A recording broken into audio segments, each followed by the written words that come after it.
What's up mga kapwa ko Bicolanong Uragon, mga kapwa ko small YouTuber at mga kapwa ko Bicolano. Sa hapong ito, ang ating vlog po ngayon ay naglalakad-lakad po kami papunta po doon sa kabila. At para ipakita ko po sa inyo ang kagandahan ng puto. Ayun pong may mga batang makukulit na kasama ko na natakbo-takbo. Yung pakanan po papuntang dating barangay ko naman po sa barangay Balasbas. At yung pakaliwa naman po, yun naman po ang papuntang bayan natin.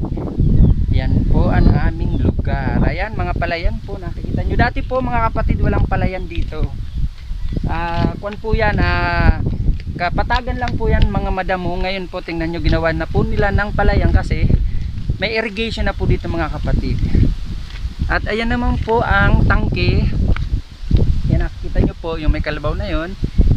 Ayan naman po ang tangke ng papuntang bayan naman po namin sa bayan ng Manito. Yan po ang water reservoir po nila mga kapatid. So ito na nga mga kapatid, ito po yung sinasabi ko po sa inyo. Ito pong may, ayan po nakikita nyo yung may motor na yung pababa pong yun. Ayan po yung way papuntang bayan namin, sa bayan namin ng Manito. Ayan naman dati mga kapatid, ayan pong may nakikita kayong bahay dyan. Dati kulungan po yan ng mga baka at kalabaw, kambing, at may kabayo din po dyan noon mga kapatid. Ng mga binata po kami, mga dalaga, meron po dyan mga baka noon. Ang dami-dami pong baka dito, kalabaw, kambing, kabayo, meron din po. Kasi ang tawag po dito sa lugar namin na ito mga kapatid, Turil. Yun po ang tawag dito sa lugar na ito noon, Turil po ito mga kapatid. Yan, nakita nyo na po. At saka tulad ng sinabi ko sa inyo, wala pa pong mga palayan dito noon. Puro pa po yung kadamuhan. Ngayon tingnan nyo, napapansin ko. Kwento ko lang sa inyo mga kapatid, na mga panahon pa po ng mga binata at dalaga pa po kami, ng aking misis at ng aking mga kababata at mga taga lugar po doon sa dating lugar po namin. Doon po sa kabilang lugar na yun po, doon po ang dating lugar namin or dating lugar ko sa barangay Balasbas, Sitio Burabot, kasi taga ako po ay taga Burabot mga kapatid. Ito pong kalsadang to mga kapatid noon, bako-bako po ito noon as totally rough road. Hindi po siya fully developed at hindi po siya simentado. Ngayon po pinagagawa na po ng aming butihing mayor na si Mayor Daip. Ito nga po mga kapatid, itong kalsada itong papunta doon, yung papunta po doon sa kabila at yung papuntang bayan at yung lusot-lusutan na po itong mga kapatid papuntang barangay Nagutgot, Sitio Parina at sa ilaya po ng barangay Pawag. Ganun po mga kapatid. Yan nga, katulad ng sinabi ko sa inyo mga kapatid, yan po, hindi pa ito noon bahay-bahay, hindi pa po ito noon palayan. Ngayon po, yan, pinakita ko kayo, yun po, may bahay sa atin na may nagagamas ng damo po mga kapatid. Ayan po mga kapatid. Pero dito noon po mga kapatid, may mangilan-ngilan bahay po dito. Dito po noon, kung ako nagkakamali, banda po dito noon, may bahay dito isa, at saka doon po sa baba, may bahay din pong isa. Kasi kaya po nasabi ko may bahay na isa doon po, pinsan ko po yung dating nakatira dyan, at saka ninong ko naman po yung dating nakatira doon sa baba. Ninong ko po sa kasal dati mga kapatid. Kaya niya nakikita nyo po ang ganda-ganda na po ng kalsada namin at napakaayos. Nagbablog ako. Hello, shout out daw sa nakamotor na yon na dalawa. Ayan po, kakilala ko po, isang teacher na po yun dati mga kapatid. Yung nasa huling angkas po ng motor, siya po ay teacher na po ngayon sa barangay Balasbas. Kung noon po mga kapatid, ang ginagawa po namin dito, pag pupunta po kami ng bayan ay naglalakad. Papunta po, galing doon po sa lugar namin, doon po sa lugar namin na yun, sa dating Sitio Burabot. Papunta pong bayan, naglalakad po kami mga kapatid. Almost 3 hours po kami naglalakad papunta po dito sa bayan namin mga kapatid. Kaya noon, ang mga panahon na yun, napakahirap po pumunta ng bayan at saka napakahirap po kasi gawa ng kailangan na maglakad, kailangan na maghirap, magtiis para lang po makabili ng mga pangangailangan sa pang-araw-araw po namin mga. Ayun po ang aming pinagmamalaking Bulkang Mayon. Ayun po mga kapatid, ang aming Bulkang Mayon. Ayun po, nakikita nyo, nasa taas ko po, natatakpan po siya ng mga ulap kasi gawa po medyo makulit po ang panahon ngayon at medyo mahangin po ngayon dito sa amin sa Bicol kasi mabagat po ngayon dito sa lugar natin. Kaya po nakikita nyo, ganda po ng lugar.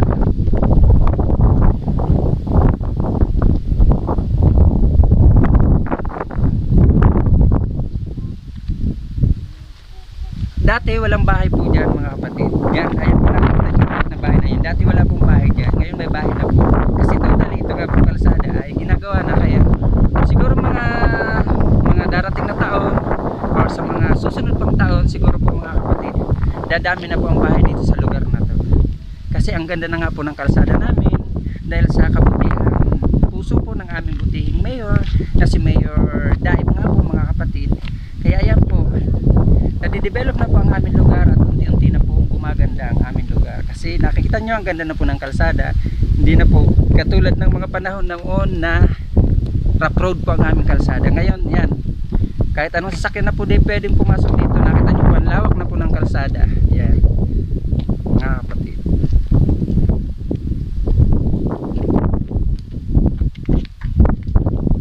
Dati noon mga kapatid, tulad ng sinabi ko po, naglalakad po kami papunta doon sa barangay namin. At kung meron naman po sa amin noon mga emergency na dadalhin po galing sa mga barangay, dadalhin po sa barangay, galing pong barangay or galing pong sitio, sinasakay po namin sa duyan. Kailangan po namin isakay sa duyan para dalahin lang po sa aming ospital. Doon po ang aming ospital mga kapatid. Yan banda po pababa na yun, nandyan po ang aming munisipyo, ang aming ospital at ang palengke nga po mga kapatid.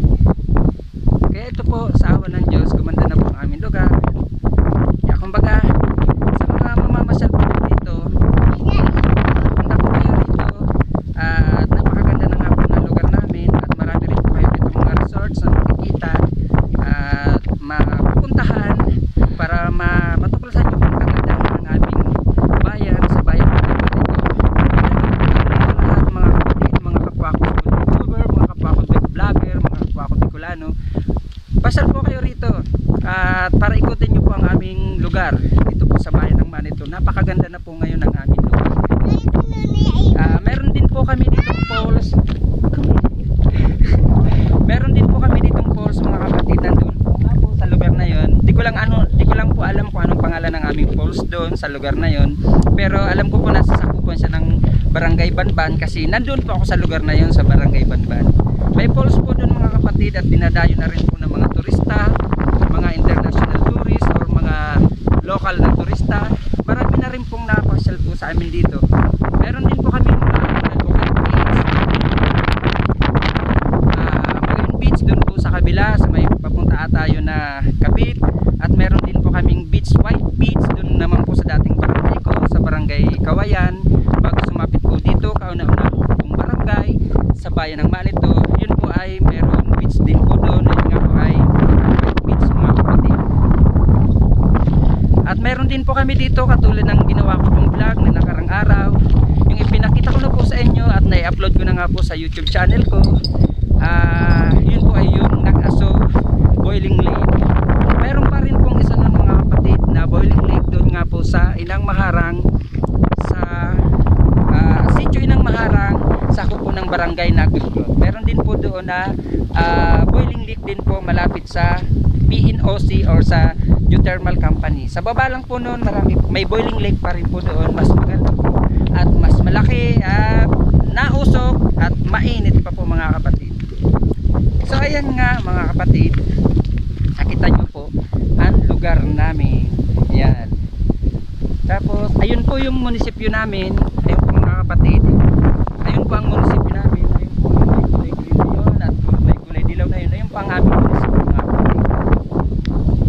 Tapos ito na nga po, ayun nakikita nyo po may mga dumadaan na tricycle or motor papunta po doon sa ibang barangay para po kasi napakaganda, lusot-lusutan na nga po ito mga kapatid. Lusot-lusutan na sa ibang barangay po.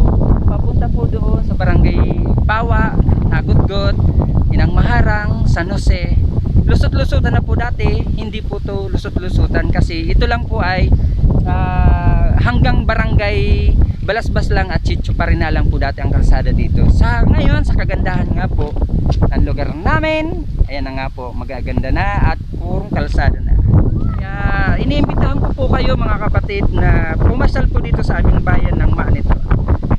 Pwede rin po kayo rito mag-overnight mga kapatid dahil meron din po sa amin ditong mini hotel at pwede rin po kayong pumunta sa mga beaches para mag-overnight overnight kasi may mga cottages naman po sa amin. Tumatanggap po sila ng overnight po mga kapatid. Ang mga owner po ng mga beaches dito po sa amin, sa bayan po, Manito nga po. Yan, nakikita nyo po mga kapatid.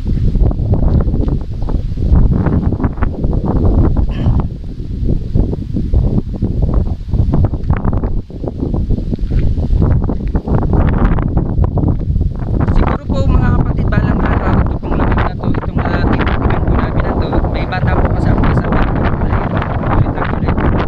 Balang mga palaya na rin to kasi kung napapansin nyo po, may irrigation, may mga pader po or kanal na ginawa po ang irrigation dito mga kapatid. Para sa darating na araw, gagawin na nila itong isang palayan mga kapatid. I-develop mo nila to isang palayan. Katulad po na nandoon sa taas po mga kapatid. Ayan. Ayan yung palayan na yan. Dati po hindi po yung palayan.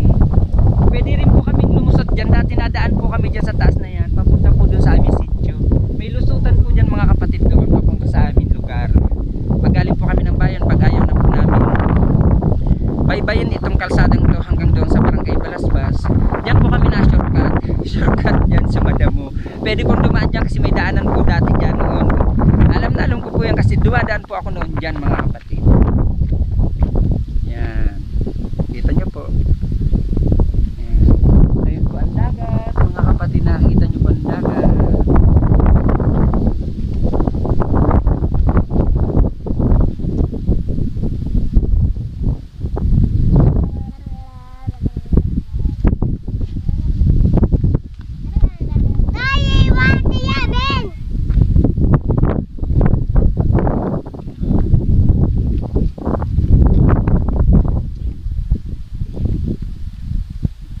Ayun po, may batang makulit, gala ng gala.